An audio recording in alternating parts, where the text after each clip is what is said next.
On an April afternoon in 1974, amid the charred remains of a small brush fire in Florida, a family happened upon a smooth, metallic sphere gleaming under the sunlight. And from that very moment, strange things began to happen. So fasten your seatbelt, because what comes next is anything but ordinary.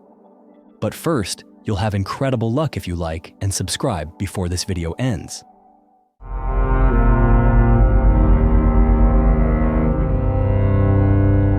On a warm spring afternoon in 1974, the Betts family was walking around their vast property on Fort George Island in northern Florida when an unusual glint of light drew their attention.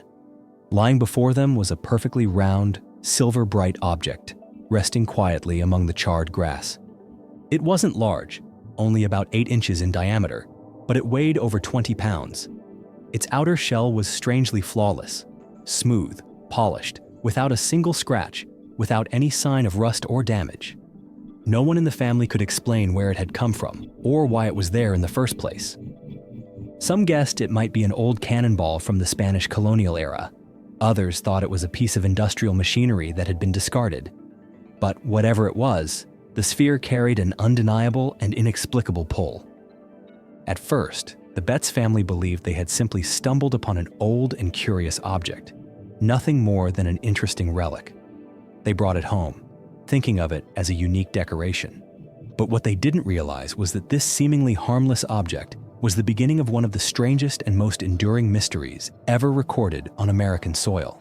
A story that would soon attract the attention of journalists, scientists, and UFO enthusiasts, and eventually, even the eyes of the United States government.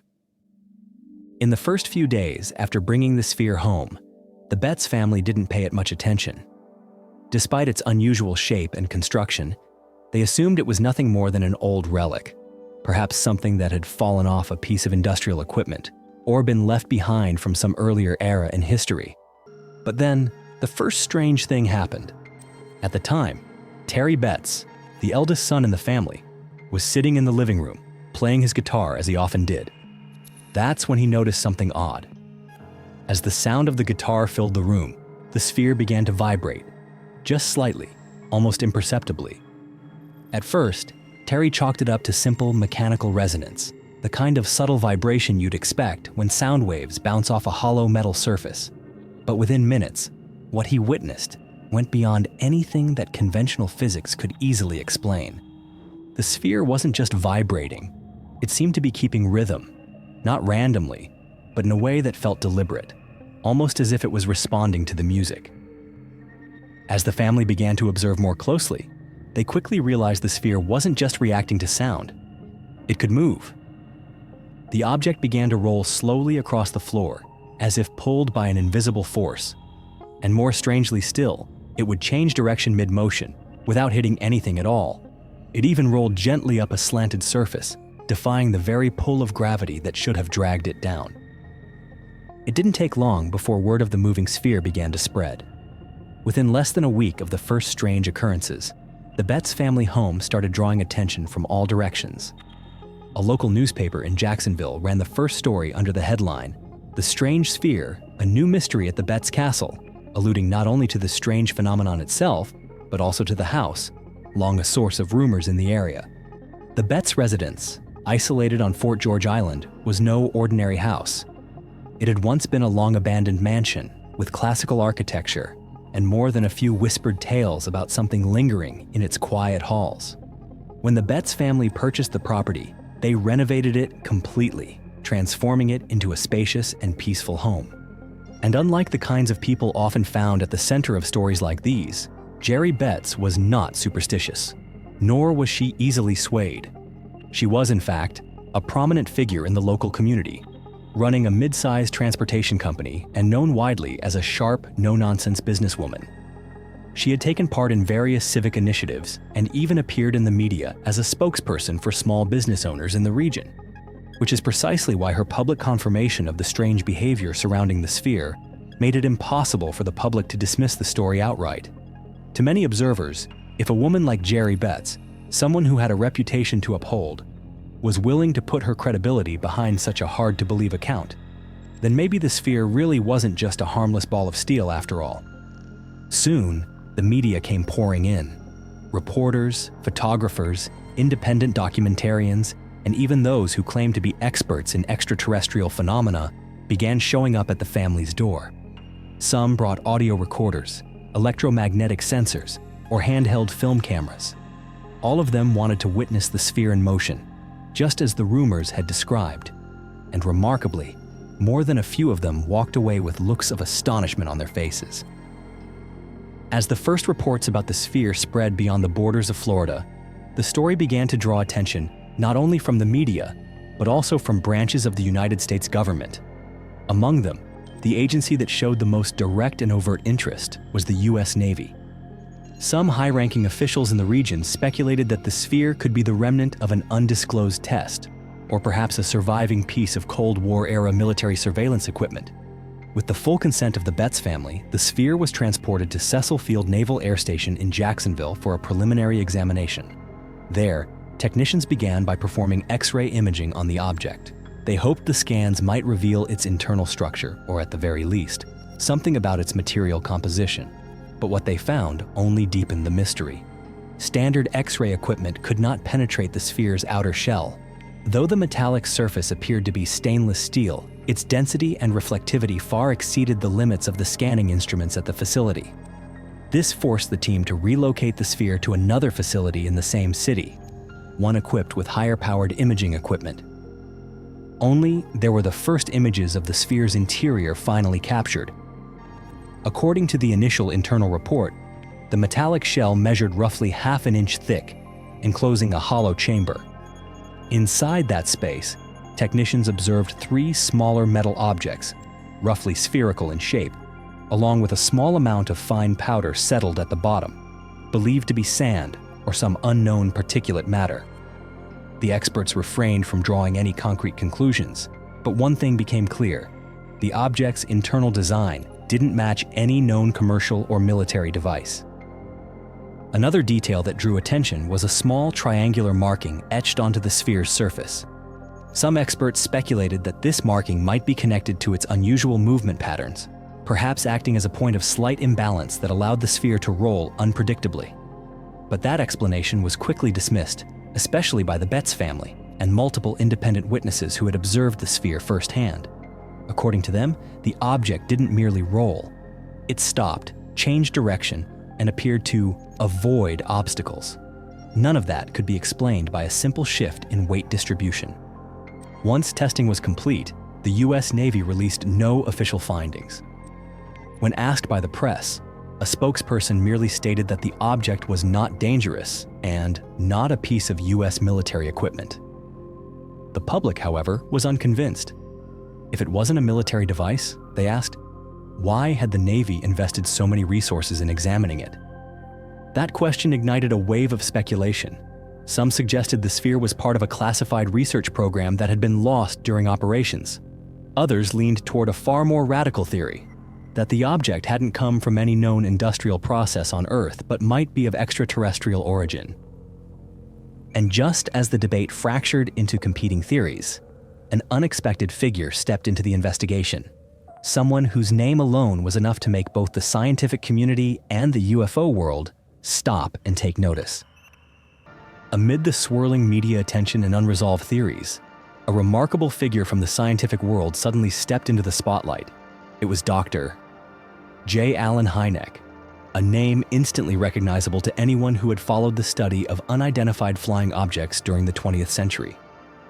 Dr. Hynek was a seasoned astronomer who had taught at Northwestern University and had served as the chief scientific advisor for Project Blue Book, the U.S. Air Force's official UFO research program that spanned nearly 2 decades.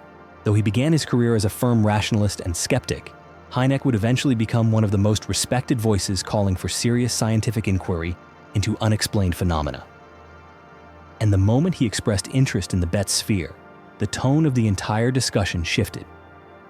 He personally requested to stay at the Betts family home for several days, with a singular goal in mind: to witness the sphere firsthand and observe any of the strange occurrences the family had described. One especially notable moment during his visit came when he asked to spend the night in the same room as the sphere.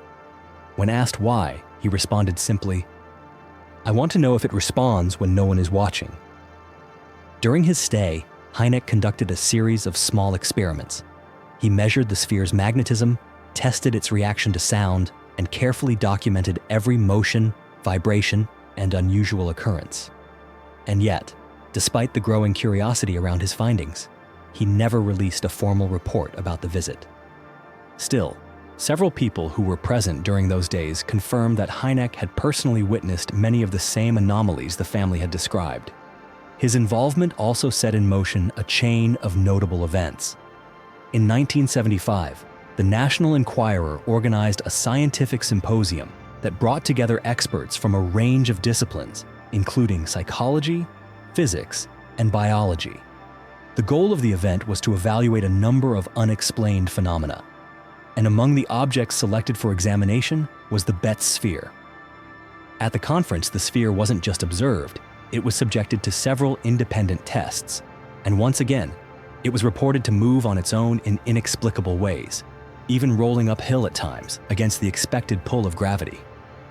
It was there that one attending expert, Dr. James Harder, made a startling claim. He asserted that the X-ray images of the sphere's internal structure revealed small metallic spheres composed of elements with atomic weights beyond anything known, surpassing atomic number 40. Harder went so far as to issue a warning. If anyone were to attempt drilling through the sphere's shell, he cautioned, it could trigger an extreme release of energy, something akin to a nuclear detonation.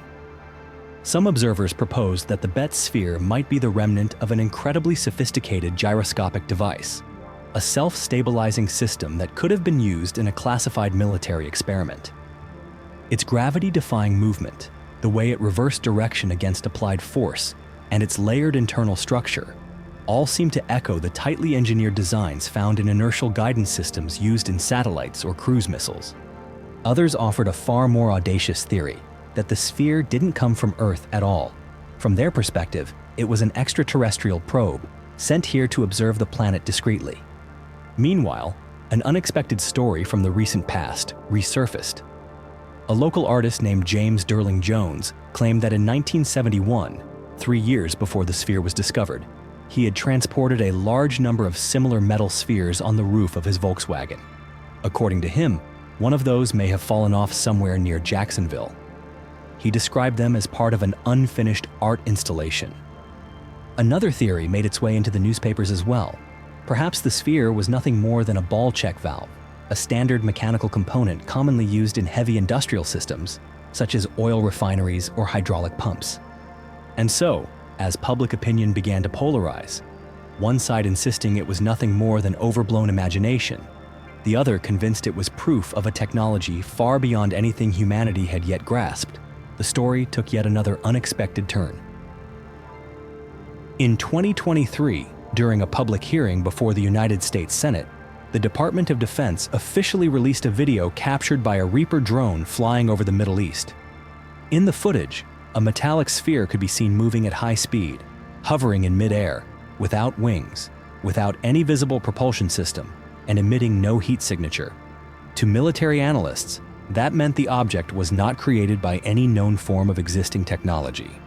Its shape immediately brought to mind the mysterious sphere discovered on Fort George Island nearly half a century earlier. While the gulf in both space and time between the two events was too vast to draw direct conclusions, the uncanny similarities in both form and physical behavior were enough to raise an unsettling question.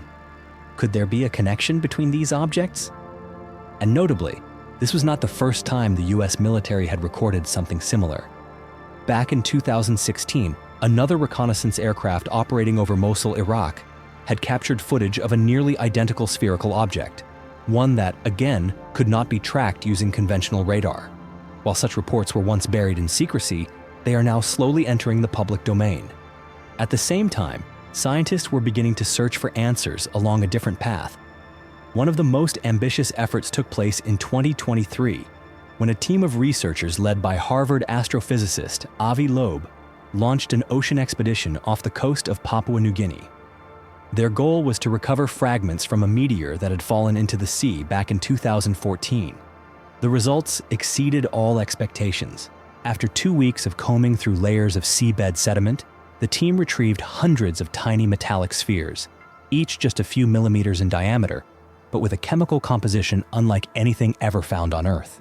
They were composed of nickel, iron, and trace elements, but in proportions and microscopic structures that defied all known geological processes. Some scientists went as far as to call them technological relics, suggesting they could be remnants of an ancient, or perhaps non-human, technology. Even in the field of archaeology, strange spheres have surfaced, though few have paid them much attention. At Teotihuacan, one of the largest ancient ruins in Mexico, archaeologists unearthed hundreds of small spheres beneath the temple of the feathered serpent. Ranging from 1.5 to 5 inches in diameter, they were made of clay, coated in a shimmering layer of pyrite that gleamed like polished metal. They had been placed in a sealed underground chamber, hidden from sight unless the entire temple structure was excavated. From a quiet home in Florida, to the deserts of Iraq, to the depths of the Pacific Ocean, and then back to the buried temples of ancient Mexico, these spheres, with their shared geometry, unusual materials, and unresolved purpose, continue to appear, silent, unexplained, persistent, and they force us to ask a deeper question. Could all of these fragments be quietly forming the outline of a much larger picture, one we've never truly imagined? If this story made you pause and think, or sparked a theory of your own, feel free to share it in the comments below. I'm always ready to read, reflect, and go deeper with you into what has yet to be fully understood. And if you'd like to keep exploring the mysteries that time has quietly left behind, don't forget to subscribe and turn on notifications. I'll see you in the next mystery.